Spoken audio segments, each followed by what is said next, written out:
Professionalism in the course of discharge of your duties as professional estate surveyors and valuers is a must.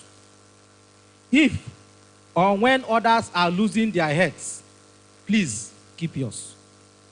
I implore you to abide by the rules and regulations of the institution and the board as contained in our Constitution and Code of Ethics and Practice, and also the law establishing the Estate Surveyors and Valuers Registration Board of Nigeria. I would like to call your attention to the need to remain relevant in the profession by belonging to and rendering services to the branch of the institution you belong to. You are to participate effectively in the activities of the branch and also at the national level. We want to see the young ones coming to take over our profession so that some of us can retire and go back to our village to farm. Our institution has made tremendous progress in recent times in areas of public advocacy, professional empowerment through consistent training programs across the nation, like the one we had yesterday. We have interfaced with the National Assembly on laws affecting our practice areas, reforms of structures and systems, improved standards, development of our National Secretariat in Abuja, among several other initiatives and development efforts. I enjoin you to contribute your own quota to the continuous growth and development of the institution. I must remind our inductees today that you have a God heritage in this noble profession, which the past and the present leaders have labored for and are working hard to build and maintain. I invite you all to join hands with the leadership and all well-meaning members of our institution in building a stronger and formidable professional institution that the present and future estate surveyors and valuers will be proud of. Familiarize yourself with the structure and operations of the institution, the statutory rights and responsibilities of our members. Always operate by the laws governing membership of our institution. Once again, on behalf of the National Council and the entire membership of the Nigerian Institution of Estate Surveyors and Valuers, I congratulate you on your achievements and we wish you a steady advancement along your career path. Welcome on board, my noble colleagues. The inductees, if I were you, I will give my president standing ovation. Can we put our hands together and together and together? Thank you very much, Mr. President.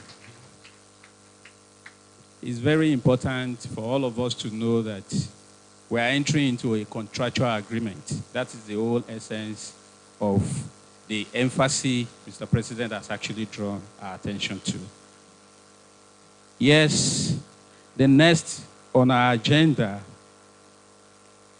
is the charge that will be given to the elected associate of today.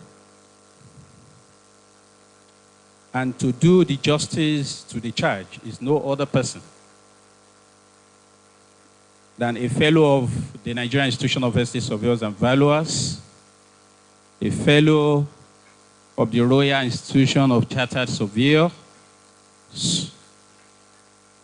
the senior partner of Knight Frank Nigeria, Estate Surveyor and Valuer, Frank Okosun.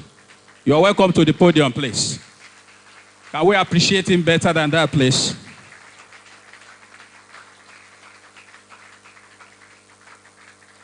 You're welcome, sir.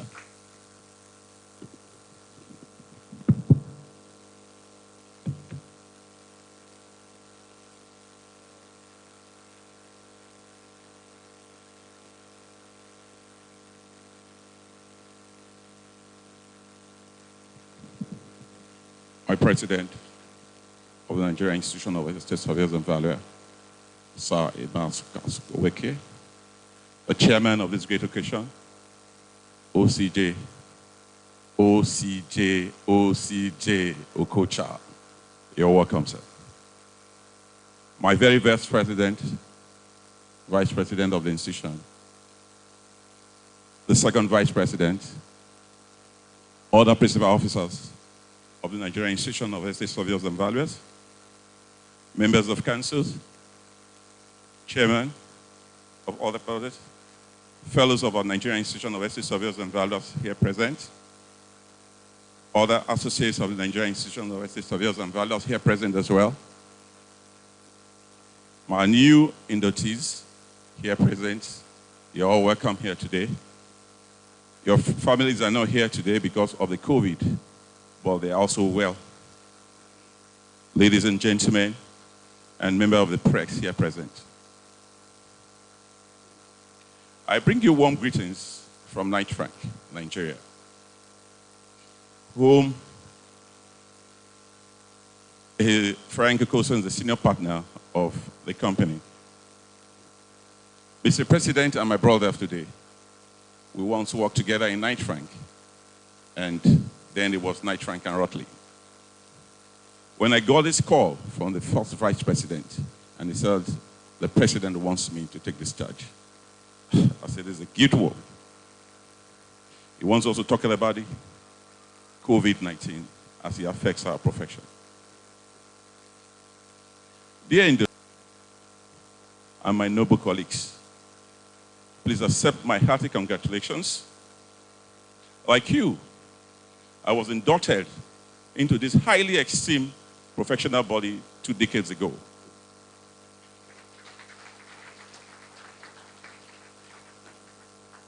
And it has been one of the bedrocks of my career.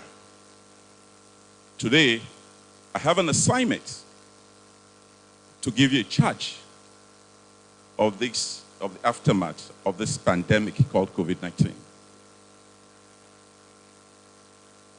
However, please permit me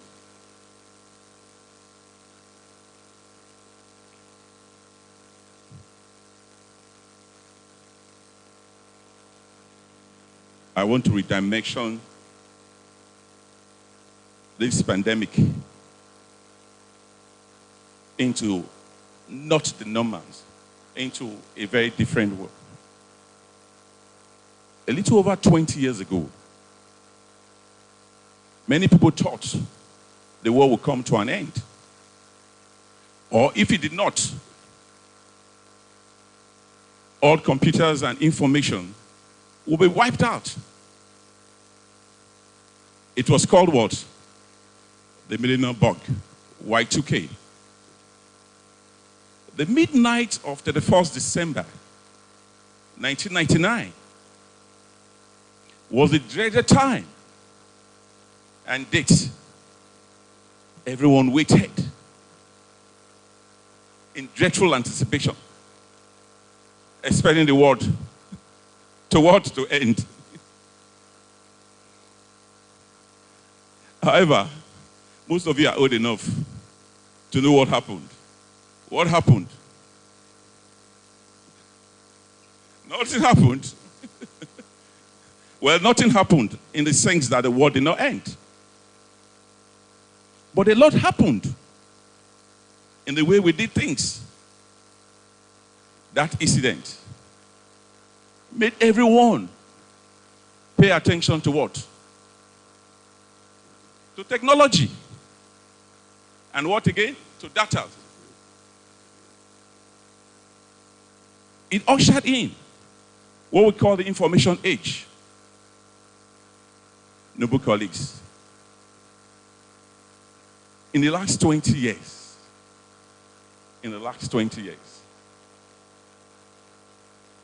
I have watched a good number of our colleagues, well-seasoned colleagues of ours. Some of them are here. They refuse to change with times. They have refused to accept technology. They have.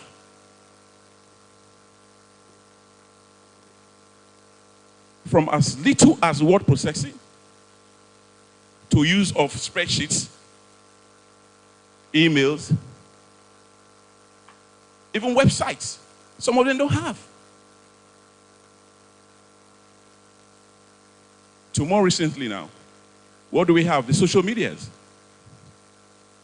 New medias, drone technology, even the artificial intelligence. It is not there. How do you run this kind of practice? You heard what the chairman said.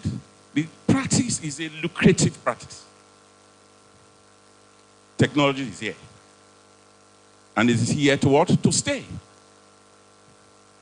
But COVID-19, or the pandemic you call it, doesn't usher in technology. Because it is already here. Do you agree with me? But there's a new consciousness. A very strong one. It's for our own environment. You saw the way we entered here today. Our healthcare. What else again? Our sustainability. As chart surveyors, we have to take these things. These are the things those of us ahead of us, of our times, they've been singing in the past 5 to 10 years. But the rest of us have refused to learn and listen. Now we have to listen. We are now forced to do what? We are now forced to listen. The way we travel in the planes, some of you that were coming here today, where's your, you have to see your mark to stay on? The way we party, we're in the party, all of us sitting on the high table as if we're in the mosque. The way we live and play, the way we transact our real estate work has all been changed. If you are waiting for things to become new normal, you are just waiting. The change will not, I will return to normal. You'll be like those during the Y2K, waiting for things. Who waited for things to return to normal, like the president said. They waited for people to stop reading. They waited for people to start needing to do things online, via email and through again through websites. They waited, but they are still waiting, oh. And the normal will never return.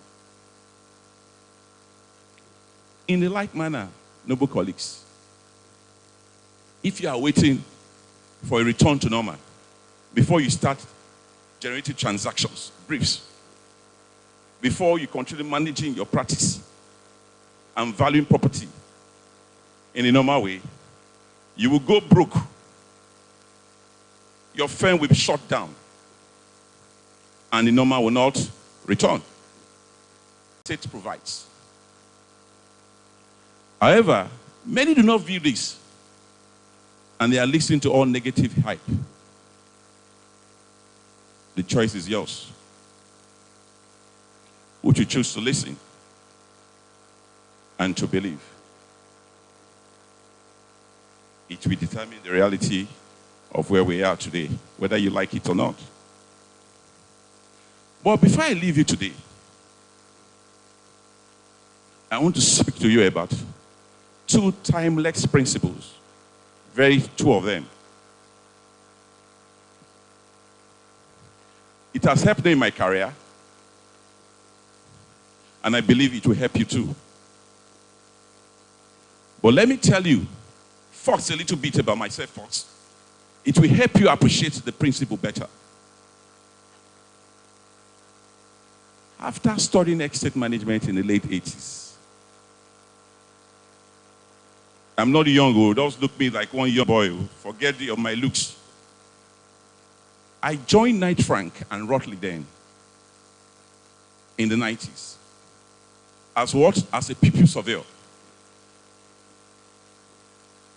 It was run then by expatriates. Your president is here. He was there before. And some seasoned leaders. They were very difficult to work with. They made very, very tough demands from the younger surveyors like you. Axim is here. President, am I lying? The working environment was very, very tense. And there was nowhere to hide.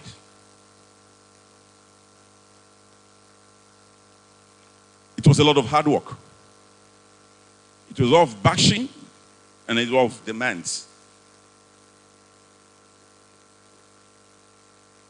I had many opportunities, offers to join other firms. A few years in, when I got my stamp and seal, like you today, the idea of starting my own firm crossed my mind. Many friends, family, foes, they advised me, Frank, jump ship.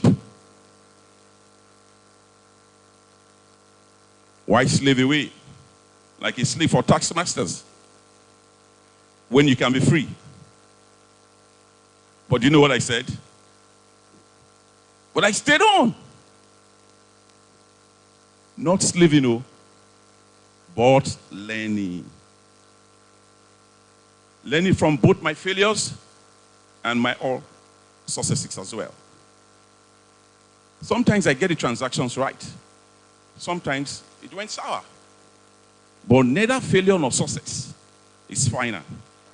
But what? We keep learning. The two principles. Now, you will understand it now after hearing a bit of where I'm coming from, right? They are patience and professionalism. You heard what the president said earlier on? They are patience and professionalism. You cannot have one without the other. No. You need to be patient to learn professionalism. And what is a professional is also a patient. Let me ask you very simple questions. It might be very tough for you to answer, but maybe you will answer it later. How many estate firms are as big as even one of the smallest banks in Nigeria?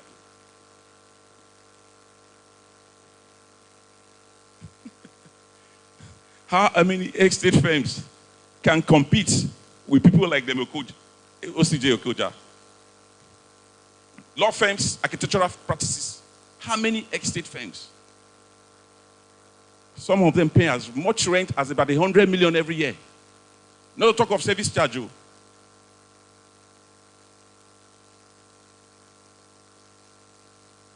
Am I communicating? But today, you've earned your earnings. And very soon, you will get your stamp and seal.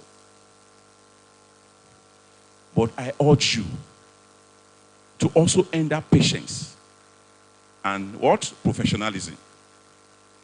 Don't take this as an opportunity to start yet another micro estate firm. No. No. That is why Knight Frank wants to start what we call the Knight Frank Academy. We want to be able to join the young ones, bring the best out of them. In this world we live in today, we need more collaborations. And not competition. No. I keep on saying it. The best transactions you can make is from your fellow colleagues. Strong collaborations. And that's why we stand today. In our NIESV today, as an estate surveyors and valuer, what we need is same collaborations and not competitions. Mr. President, the Vice President, the second Vice President, these are food for thought. We need to go back to our drawing board. Noble colleagues, it can never be possible without patience and professionalism. No. No. Large firms are the ones with the resources and the clout to force the hand of government in favor of our profession. You heard what the president was saying, what they've been doing.